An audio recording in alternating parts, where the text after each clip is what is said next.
Hello, everyone. Thank you for attending this Facebook Live program. My name is Yinka Wilson. I'm a nurse and midwife by profession. I'm also the president of Enablers Diaspora Grassroots Support Outreach Worldwide. What I want to discuss with us today is a very common medical condition that is very common among us, and that is hypertension or high blood pressure. I will discuss I will define high blood pressure. I will also let you know the stages of high blood pressure, the types of high blood pressure, and the signs and symptoms of high blood pressure. Also, I will briefly discuss those things that can lead us to having high blood pressure, and if we've got high blood pressure, what you can do to prevent it from deteriorating, and if you haven't had it, what you can do to prevent it from happening.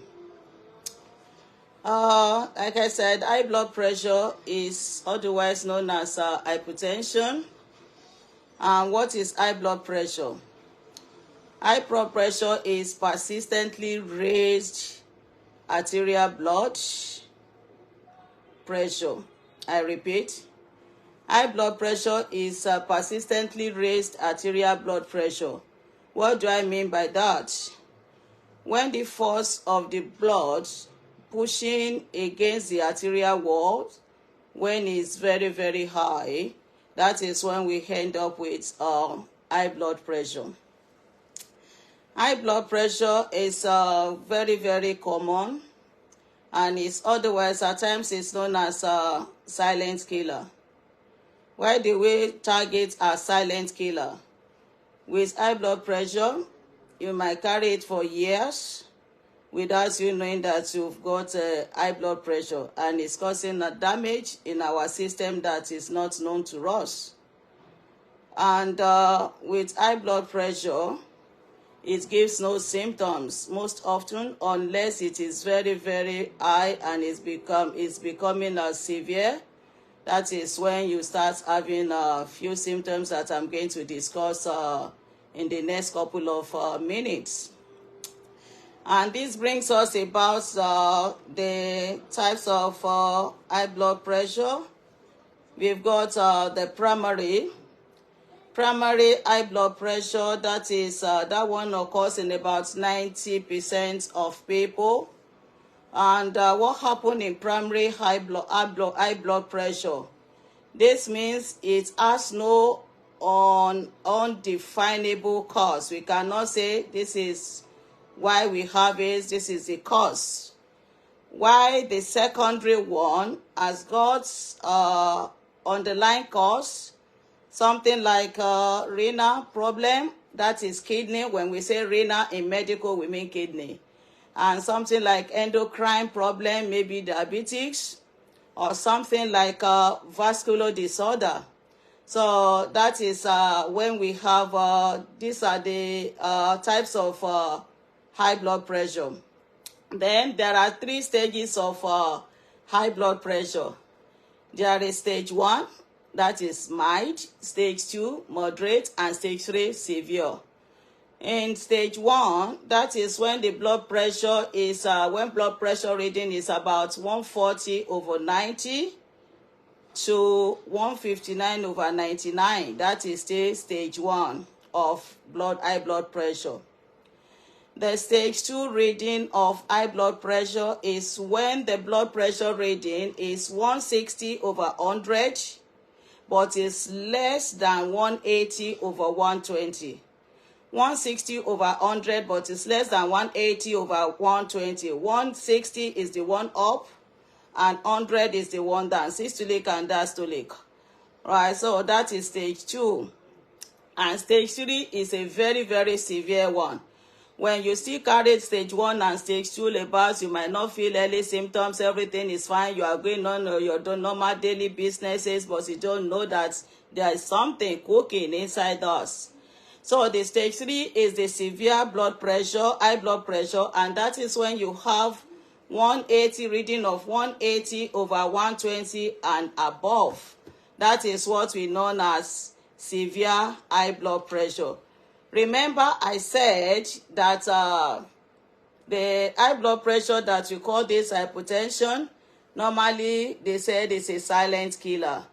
Why they target as a silent killer is you could have it for years. You will be working, going about with your normal job.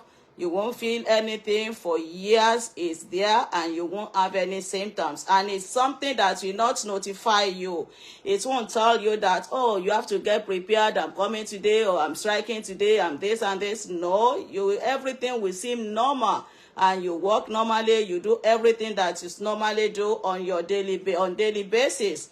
But when the blood pressure is getting higher than normal, that is when you have these symptoms. And what are the symptoms that you might experience at this stage? You might experience headache, persistent headache that is more than normal. Also, you might experience what we call heart palpitations, when your heart will be banging, boom, boom, boom, boom, boom. So that is as a result of high blood pressure. You might also experience chest pain. Chest pain that is very, very painful around your chest area. So that is as a result of high blood pressure. Also, you might be feeling dizzy, you might be feeling giddy, your head might be turning or spinning. That could be as a result of high blood pressure. And at times you may have blood vision. What do I mean by blood vision? Blood vision is you might not be able to see clearly. That is might be as a result of high blood pressure as well. Also, high blood pressure might lead to shortness of breath. So those are the few and the common signs of high blood pressure. Now, I will now talk about what are the signs, what are the things that can put us at risk of having this high blood pressure. What are the things that can put us at risk of having high blood pressure? Well, there are many things, but I'm going to discuss the common ones. The common ones of it, if you are overweight, if you are obese, and you need to try and lose weight, if you are very, very obese, there is tendency for your blood pressure to rise. If you eat too much salt, there is tendency. I will tell you the relationship between salt and blood pressure later on. I will tell you why we need to lose weight. If you are a bit of, eyesight when it comes to, fat, we need to lose weight. And also, if you don't do enough exercise, if you are the type that just sits down in a place and commands them, apprentice, bring this, bring that, you just sit down like that, you don't do any exercise at all, your intake, what you eat is more than your sweat out, you have tendency to have this high blood pressure. Also, if you are a smoker, there is tendency for you to have high blood pressure. If you carry a lot of stress around you, I know situation around the country, situation around the globe now is very, very stressful. But anything that can cause us stress, that can make us lose our sleep, that kind of thing might lead to high blood pressure. Also, if you are over 65, your arteries that carries blood is not getting younger. We are not getting younger anymore. So I would later tell us the reason why over 65 there is tendency for them to have high blood pressure. Also, if you have parents, or it's hereditary, or if you have parents that have got that had history of high blood pressure, of die of stroke, or things like that, or vascular disease, there is tendency one has to be very careful and very watchful not to be a victim of high blood pressure. Also, if you live in a deprived area, in a deprived area where there is no facility to maybe good health, where there is no facility to hospital, primary health care center, where there is no facility where you can check your blood pressure once in a while, where there is no facility for good food, where you cannot eat healthily, where you live in a slum and stuff like that. So there is tendency for you to have high blood pressure. Also, if you are let me say a caffeine addict, if you like too much of caffeinated drinks or coffee or all these fizzy drinks, you have tendency of developing high blood pressure. So now we have looked at what can make us have that high blood pressure, or the tendency of having it. Now, what are the causes of this high blood pressure? Remember, I said 90% of it is unknown, while 10% is either due to underlying illness or medication. So I will now go through a few of those ones. He said, remember I said high blood pressure happens as a result of underlying health.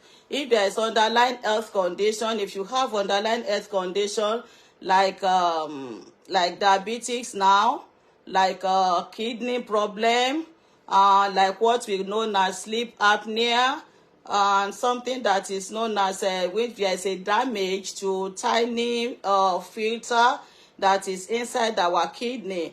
And this condition is known as glomerulonephritis. Sorry for that medical jargon, but I can't break it more than the tiny things that filters all the things that is not good for our body, that is filtered, it is inside our kidney. So if there is problem with that, that might make our blood pressure, rise. Also, there is what we call hormonal problem.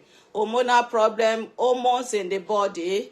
For instance, if you have low thyroid hormone, you might have high blood pressure. If you have high thyroid hormone, you might have high blood pressure. And there's another condition known as lupus. And this particular condition is where the immune system in our body, where the immune system attack places like skin, like joints and some organs. So if you are the sufferer of this, there is very likelihood of you. These are the part of things that can cause high blood pressure. Then effects. What about medication? Medication too do cause high blood pressure, and I will tell you few categories of our common medication that we don't even know. We are not even aware. We don't have that knowledge that it do cause high blood pressure. Medication like contraceptive pills. Contraceptive pills that you think, you can just buy. Don't forget, most contraceptive pills, they are hormonals. Apart from the fact that some, not all of them, might make us gain weight, and they can lead to high blood pressure as well.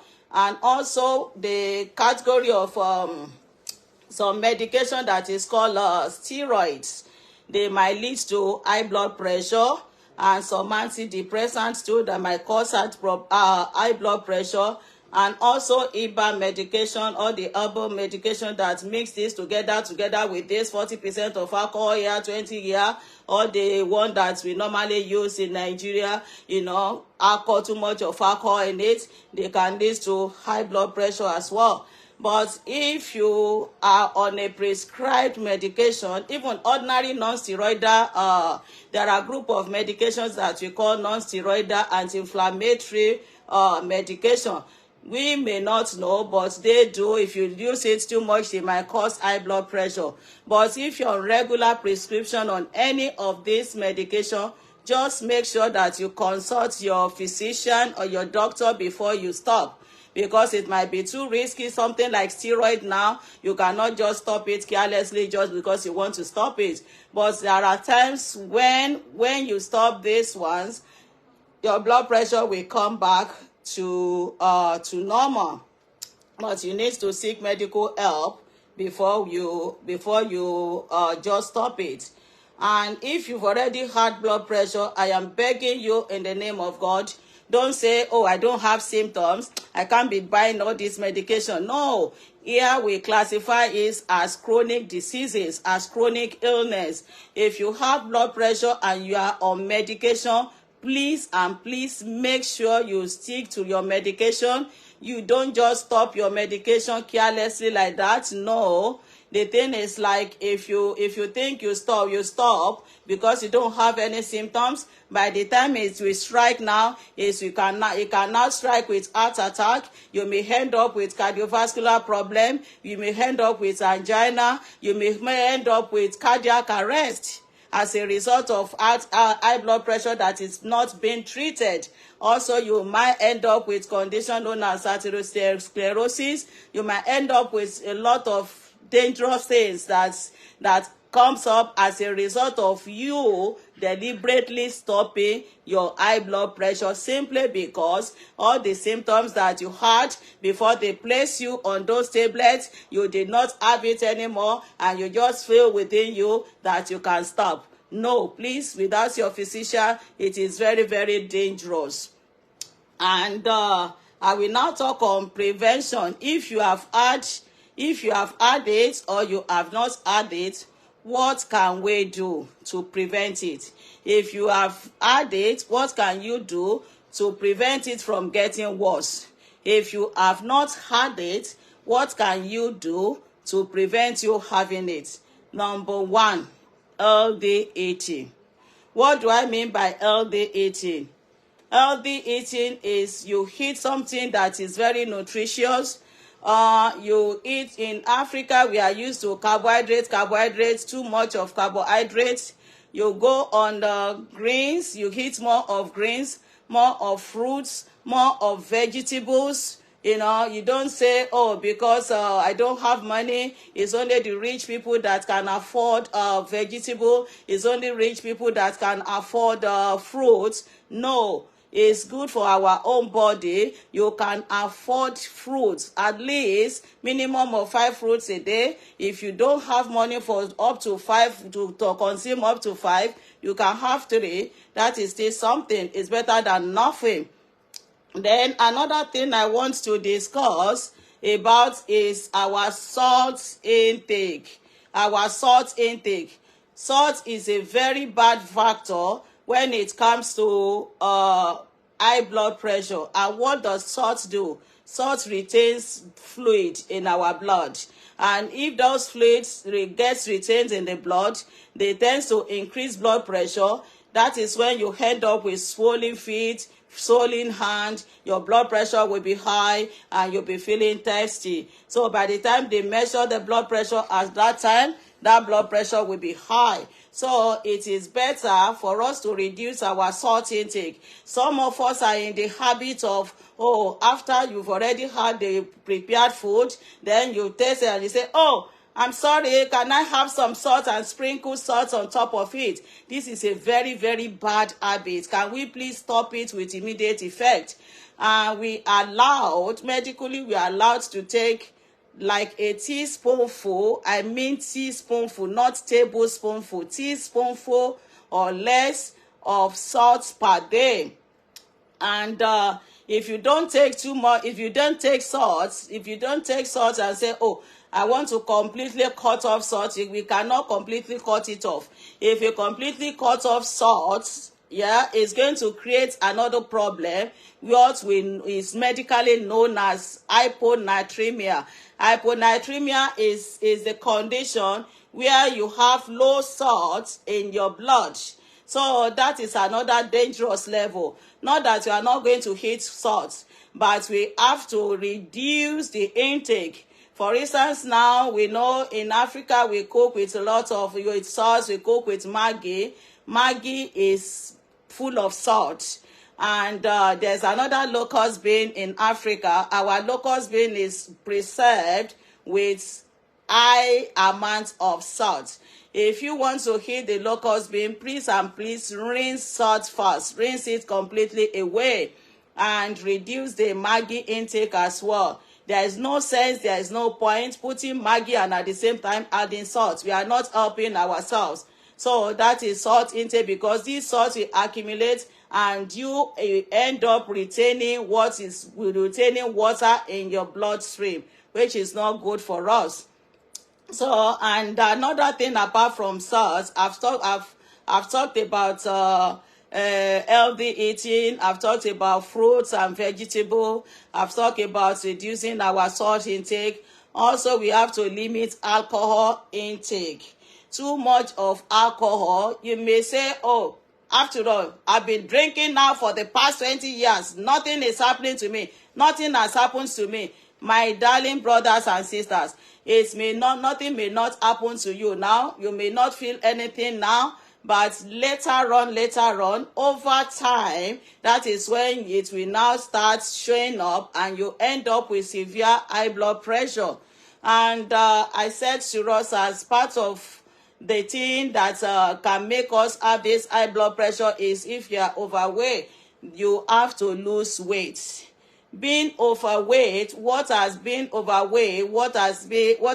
got to do with blood pressure?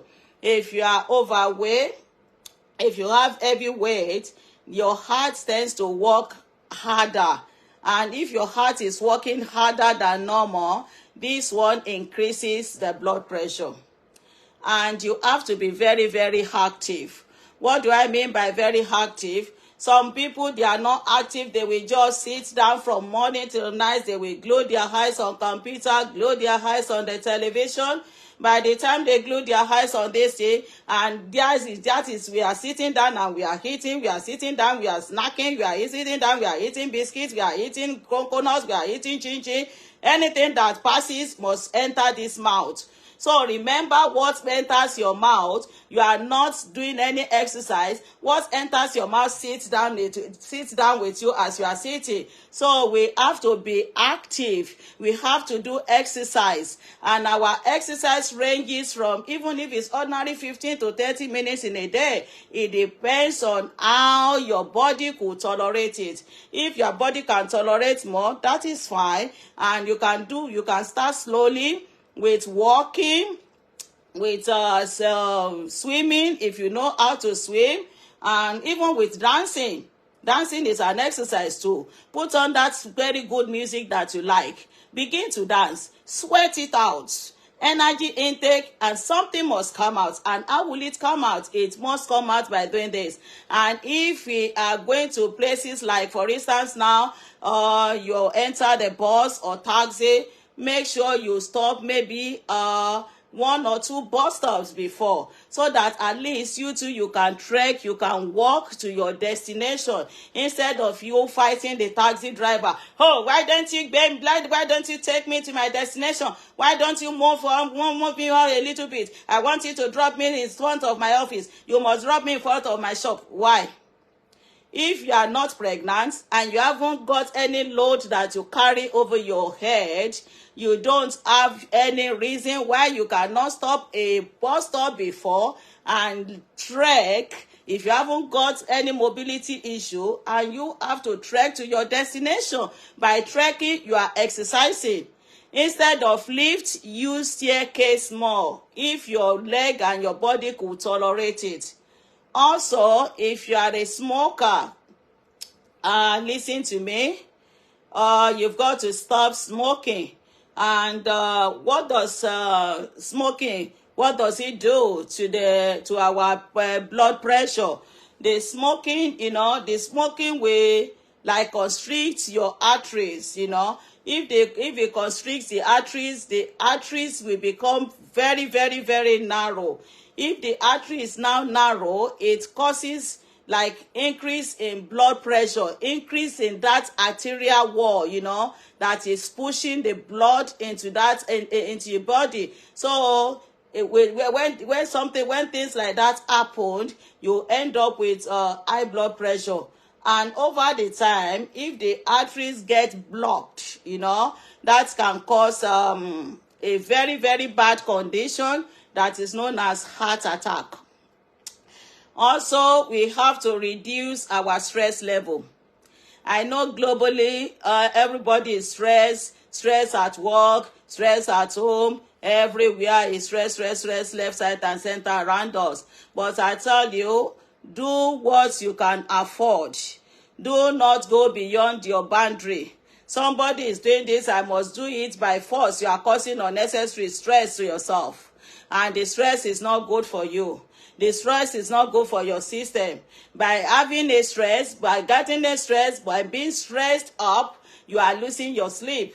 If you don't sleep well, if you don't sleep sufficiently enough, you end up with high blood pressure that you can prevent. Also, we need to drink enough water. I'm not saying water is a treatment, but it does help. If you drink enough water, it will help you.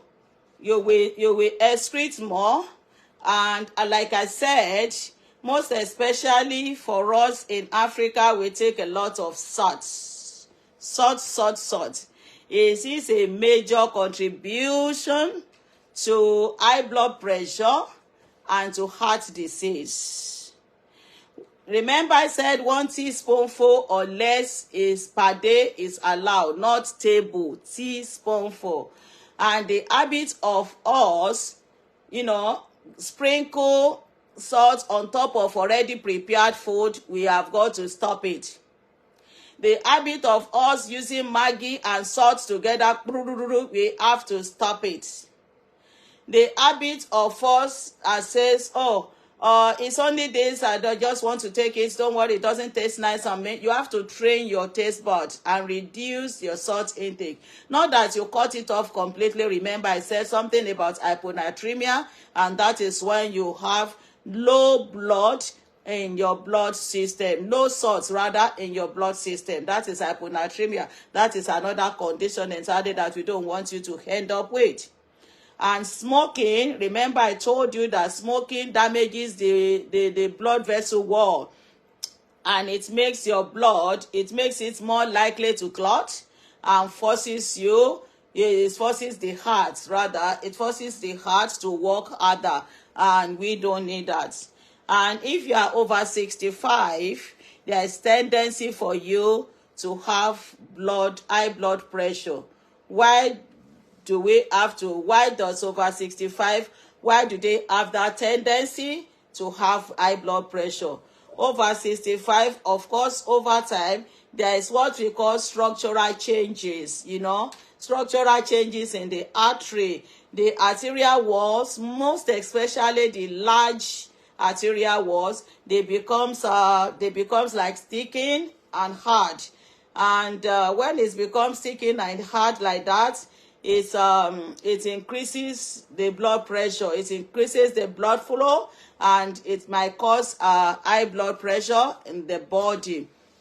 So please, if you know you've got high blood pressure, make sure you see your physician regularly.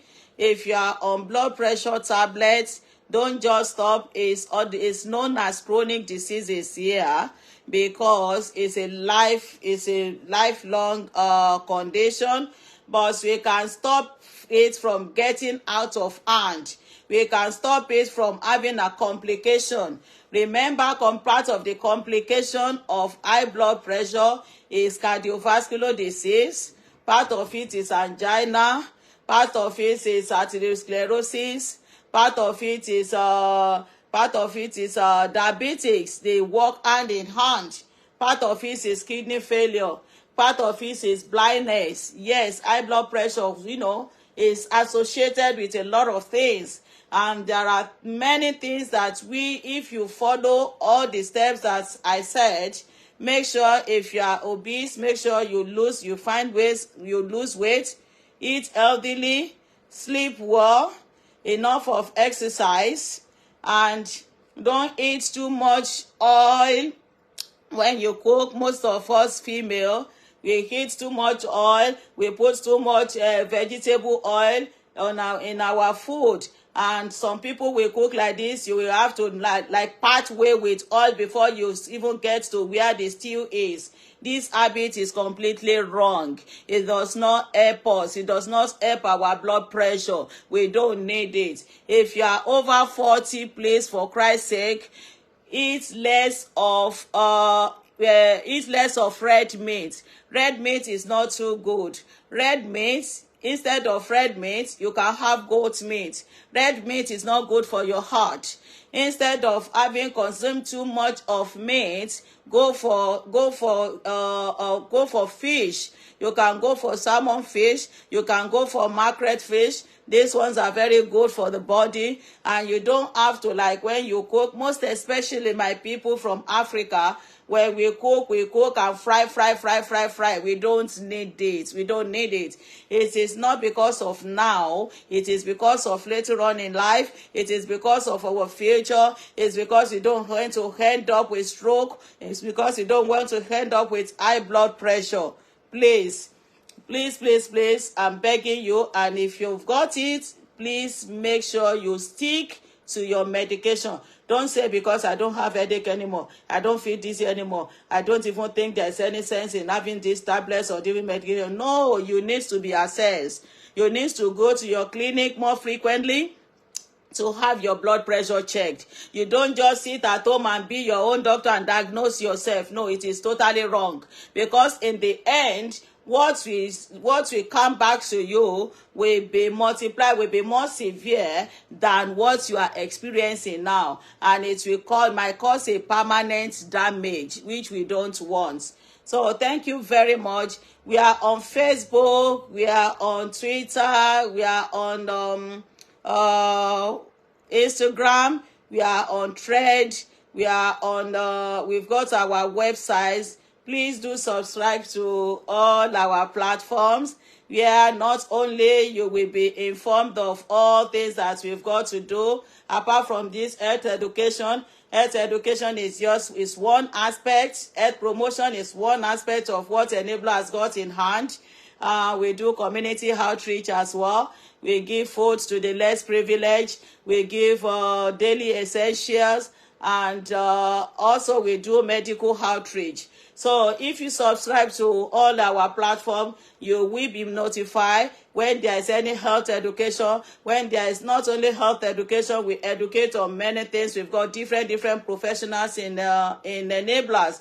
So you learn a lot of things from us, and also you will be the first person to know that there is outreach coming up, and you will know you will have the first hand information about where we are going next. For instance, on the 16th of March, my team from Nigeria, they will be going to Onipe village in Ibadan.